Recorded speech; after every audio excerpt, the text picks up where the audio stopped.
Olá pessoal, retomando a nossa aula a respeito das revoltas coloniais, professor Adriano aqui.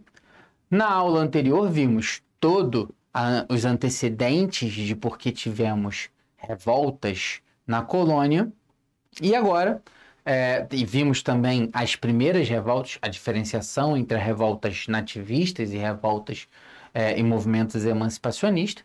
Vimos a revolta de Beckman, vimos a Guerra dos Emboabas. Vamos continuar as revoltas nativistas e depois entrar para os movimentos emancipacionistas. Continuando as nossas revoltas nativistas, nós temos a Guerra dos Mascates. Aqui, um mascate, um comerciante, sendo representado na imagem, seguido por indivíduos escravizados. Mascates é um termo utilizado para falar negativamente de comerciantes reinóis, ou seja, comerciantes portugueses que iam de porta em porta pelo território, principalmente de Pernambuco, vendendo produtos. Por isso aqui, ele é representado caminhando com os escravizados trabalhando para ele, carregando produtos sendo explorados nesse processo, né? Esses mascates, eles eram chamados assim pelos proprietários de engenho, pelos senhores de engenho, principalmente de Olinda. Guardem essa informação. A Guerra dos Mascates, ela acontece no território de Pernambuco, ali entre 1710 e 1711, ou seja, início do século XVIII. Um período em que na história do mundo o açúcar está em crise. O açúcar está em crise porque depois que os holandeses vieram para o Brasil e foram expulsos do Brasil, eles foram para o território das Antilhas, no Mar do Caribe, e começaram a desenvolver a plantação de açúcar lá. Algo que a gente já falou na aula sobre invasões estrangeiras. Então, esse processo retira o mercado consumidor europeu do açúcar brasileiro. Holandeses passaram a vender esse açúcar dentro da Europa. E aí a produção de açúcar no Brasil começa a entrar em crise e decair. O açúcar já é um produto que não dá uma rentabilidade tão grande. E o retorno também demora. Uma vez que você começa a plantação hoje, você só vai ter o retorno, a venda desse produto, depois de um bom tempo. Então, os senhores de engenho, que não estavam vendendo tanto e ainda tinham custos para essa produção, passaram a contrair crédito com os mascates de Recife. É o que eu coloquei aqui para vocês. Os aristocratas de Olinda contraíam crédito com comerciantes recifenses, também chamados de mascates.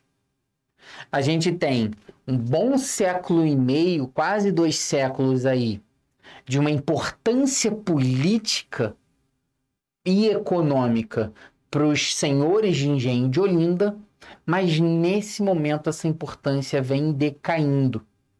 Enquanto esses comerciantes portugueses, esses mascates, têm a sua importância crescendo. Enquanto os senhores de engenho de Olinda não têm dinheiro para investir na plantação, os comerciantes estão conseguindo não só ter dinheiro para se bancar, como emprestar para os senhores de engenho de Olinda. A coroa portuguesa está observando isso tudo. E nesse processo que a coroa portuguesa observa isso tudo, ela vai começar a conceder autonomia política a Recife. Recife era ligado a Olinda. Olinda, a capital da capitania de Pernambuco, controlava politicamente o território de Recife. Gente, Recife e Olinda, cidades literalmente coladas em Pernambuco até o dia de hoje. Então Olinda mandava em Recife. Recife estava ganhando mais importância política e econômica por causa desses mascates. Senhores de engenho não vão gostar desse movimento da coroa portuguesa. A resposta deles vai ser o conflito. Esse conflito é o que a gente chama de Guerra dos Mascates. Aristocratas, senhores de engenho de Olinda, vão pegar em armas e vão atacar o Recife. Esses mascates vão começar a fugir, vão começar a se deslocar para o interior de Pernambuco para poder ali se proteger dos ataques dos senhores de engenho de Olinda.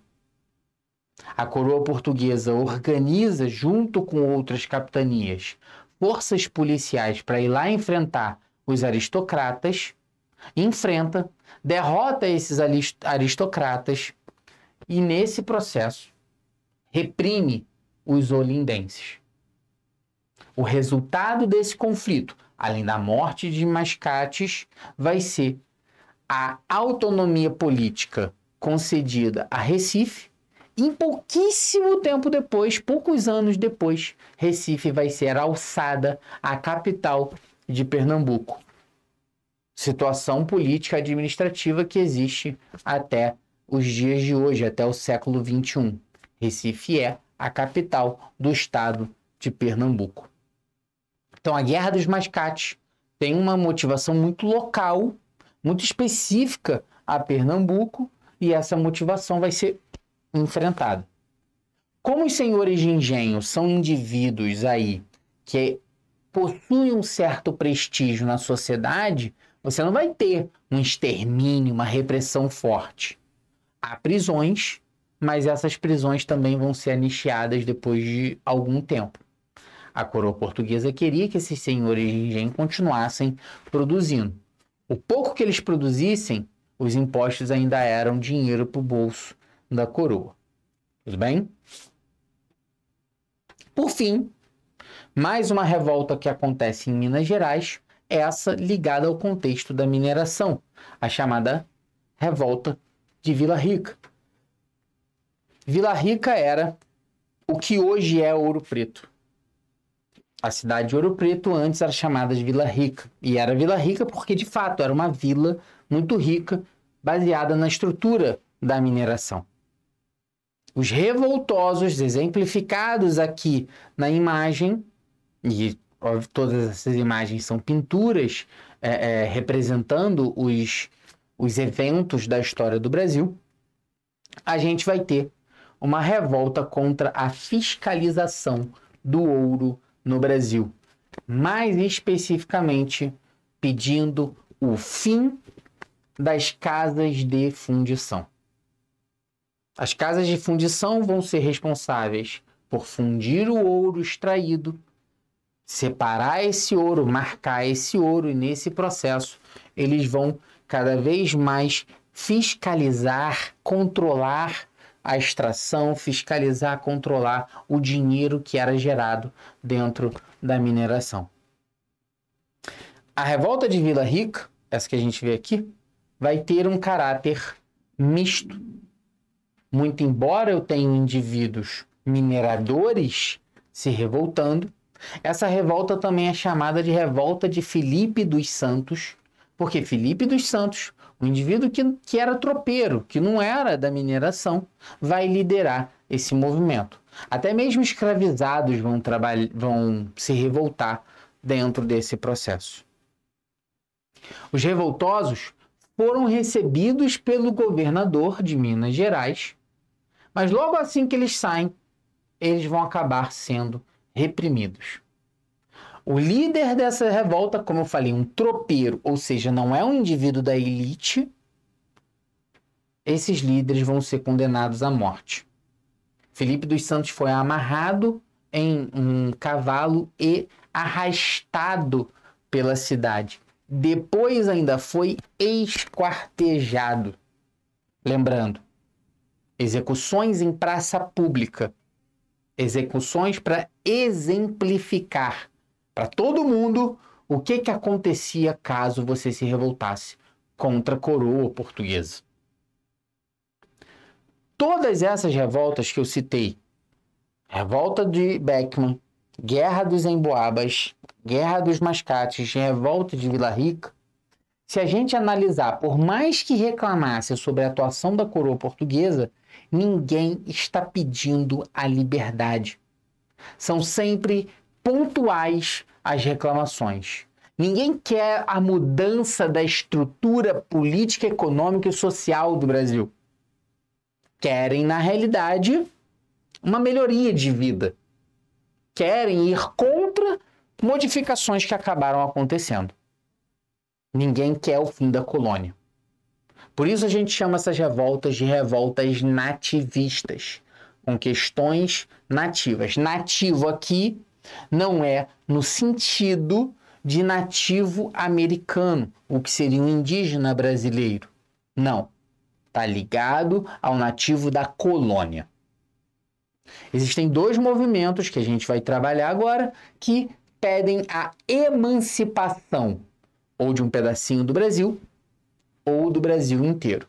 Como é o caso da mais famosa delas, a Inconfidência Mineira, exemplificada aqui na reunião dos inconfidentes, dos conjuradores, dos conspiradores contra a coroa portuguesa. A gente está falando de uma situação no fim do século XVIII, 1789. No mundo, as ideias do iluminismo já estão circulando na Europa e saindo da Europa.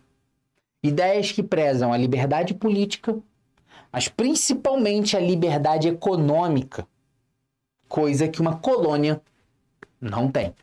O pacto colonial, aquele que eu falei no vídeo anterior, limitava a atuação econômica tanto dentro da colônia quanto que se produzia dentro da colônia para ser vendido para fora. Além disso, na história recente desses conspiradores, nós temos o exemplo da independência dos Estados Unidos da América, ou a independência das 13 colônias. Um movimento de elite com participação popular, um movimento que se inspira nessas ideias do iluminismo, um movimento que não modifica a estrutura social das colônias, ou seja, mantém a escravidão. Eu só quero a liberdade dos portugueses, eu só quero a liberdade da metrópole, no caso dos Estados Unidos da América, a Inglaterra. Então tudo isso serve de inspiração para uma galerinha que está insatisfeita contra a derrama. A mineração do ouro estava decaindo, não era comum eles conseguirem alcançar o mínimo à finta, e o governo português passa a ameaçar fortemente a possibilidade de estabelecer a derrama. Um grupo de conspiradores de classes sociais diferentes, mas todos eles indivíduos da elite de alguma forma, desde mineradores até o mais famoso dele, Tiradentes, que era um alfer da força militar, vão conspirar a favor da independência de Minas Gerais. Mas, como eu coloquei aqui para vocês, é uma conspiração não concretizada. Fica no plano das ideias, não vai sair do papel. Por quê? Um indivíduo vai denunciar essa conspiração. Um indivíduo que devia dinheiro para o governo, temendo essa derrama, vai chegar lá e vai fazer a famigerada delação premiada. Tá rolando um bagulho estranho em Minas. Tá rolando uma galerinha que não gosta muito do rei. Olha eles aqui, ó. Eu vou denunciar todo mundo. Você perdoa a minha dívida? Me tira meu nome do Serasa e do SPC? Show! Faço isso. Então, ó. Fulano de tal, fulano de tal, fulano de tal, fulano de tal. Vai todo mundo pro ralo dentro dessa conspiração. Indivíduos todos da elite que não chegaram a concretizar, só pensaram na estrutura do que seria esse país. Inclusive, diga-se de passagem, um país republicano com a possibilidade da escolha de um governante, não monarquia. e inspirado nas ideias do iluminismo e no modelo da independência dos Estados Unidos. É o que a gente chama de um movimento separatista de Minas Gerais. E como eu falei, eles não queriam alterar a estrutura do Brasil. Eles não entraram em um consenso do que fazer sobre a escravidão. Mas como havia indivíduos da elite, mineradores que exploravam a mão de obra escravista, eles não queriam deixar de ter essa vantagem, esse privilégio. Por fim, nós temos Tiradentes como o único executado. Há indivíduos que vão ser presos e anistiados depois, há indivíduos exilados e degradados, mas Tiradentes, o mais pobre, vai ser o único que vai ser executado. Inclusive, há um decreto do período do regime militar, a partir de 64, que estabelece que a imagem de Tiradentes deva sempre ser representada à semelhança da imagem de Jesus Cristo. Por quê? Porque coloca Tiradentes como um herói nacional, um salvador nacional a essa imagem cristã. Inclusive, Tiradentes já foi representado até num crucifixo. Lembrando, ele foi morto, esquartejado e espalhado para servir de exemplo ao que acontece com esses conspiracionistas se pensarem na separação do Brasil contra Portugal. Por fim, nós temos um movimento emancipacionista que é mais popular. Aqui, ó. Um movimento separatista com moldes do Haiti, França e influência iluminista, que é a Conjuração Baiana de 1798. Aos moldes do Haiti, porque o Haiti é um exemplo maravilhoso dentro da história, um dos únicos países no mundo que conquista sua independência a partir de uma revolta de escravos. Eles conquistaram a abolição da escravidão e a sua independência. O Brasil tinha muito medo disso.